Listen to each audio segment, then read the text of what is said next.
welcome to the Yogasutra number 2.6, in which he talks about asmita, the ego, or also translation from Sanskrit, that which doesn't smile. Because the ego actually is the conditioned sense of self. It is what everyone actually gets to be conditioned to believe to be, namely this body-mind. And the sutras before, he already said the fundamental problem within for everyone, the fundamental problem of suffering that is found no matter which tradition you go deeply into. It is always this identification with the body-mind, this false notion of self that is also called avidya, and about which he talked about the previous suttas quite a bit. What gets misperceived as you. And so this sutta, he talks about the ego construct. And he says, actually, he points again to the same notion of the identified self, of the separate self, of the limited self. And what he says is that what gets identified as you, what is the ego? What gets identified as you is the vehicle of perception. It means this body-mind. The vehicle of perception gets to be perceived as what is perceiving, as the seer, as consciousness or awareness. And so you take yourself until you wake up to you being awareness, until you actually become experientially aware of yourself being consciousness or awareness. You take yourself to be this body-mind. And this is egoism. And this is why there is a continuous narrowing of possibilities, of the sense of self, of lack, of limitation. And it comes from this coming back to your conditioned sense of self, your mind, your ideas, what this life is about, your ideas, what this world is about, your ideas of how it has to be. And this is all the conglomerate actually of programs that is running through your mind. The thoughts as such are not a problem, also not emotions. It is the identification with them. It is believing you are them. It is believing I am this body-mind. I am separate from the rest of the world. I am limited in what is possible for my life, limited to my physicality, limited to my mind, limited to what I deem possible. And there we already see how often it completely contracts, because depending on what you have experienced, what you have lived through, in what culture you have grown up, what is your set of beliefs, your set of ideas, your set of ingested programs about what is actually possible. This determines then what plays out for you. This determines how you see yourself, how you see others, what you perceive. and also your path. Your path is limited by that, and obviously suffering. That is the main problem is the pain body that is often connected to this encapsulated sense of self that is limited to this body mind, or reduced to form, to an expression, to thoughts, to belief structures.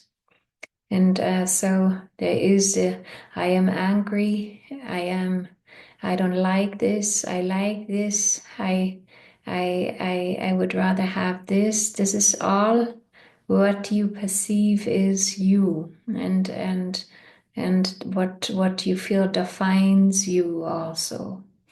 And none of it is true. And so the ego construct is to disidentify from thoughts.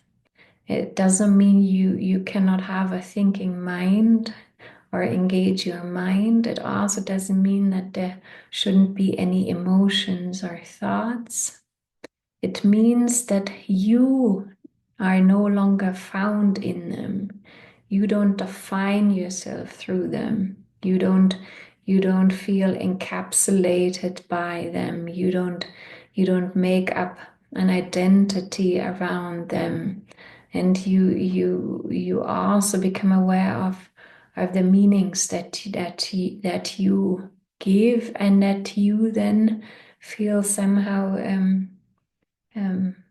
make up what is possible for you, what this life is about, or what other people are about, or just the momentarily expression, which is an emotion, a thought, a judgment, an opinion, a feeling, an idea of self. These are all like little pieces, like play pieces that you construct on a daily basis, and they don't have any essential meaning unless you give them that. And so none of what appears has an essential meaning unless you give it that. None of what appears has to have a defining meaning unless you give it that. None of what appears has to have a lasting meaning unless you give it that. So this is your greatness, actually, also as a part of it. And some scriptures talk about that, the greatness of veiling, the beauty of being veiled, the beauty of being deluded, actually. That it actually is also part of the God self. And obviously then the unveiling also. But this is the ego. And you all know how your thoughts are recurring patterns, or stories that you identify with, like stories from your past, how much they can cause you recurring pain if you don't actually start to discriminate between the thoughts, the stories, the ideas, the opinions, the emotions, and what you are. And so he says that asmita, the ego, what is it fundamentally? It is that the mind body, the vessel of perception, your mind, that is there to interpret, that is there to function, that is there to think, to imagine, that this is taken to be yourself, and not actually what is at the backdrop of all of it, what is the source of all of your projection of all of your form. The source is awareness itself, and this awareness is untainted. And to this is the great unveiling and the possibility always for you to come into knowing again, knowing of what you truly are, and to discard this and to see through this. It doesn't make it less. It just means that you are no longer caught up in it, and you're no longer taking yourself to be what is in your head, what are your circumstances, what are your emotions, and the whole gamut of it. It's just then realized as not you, essentially. And so this is Asmita, and the sutra on Asmita. And as you already previously stated, it all comes out of this fundamental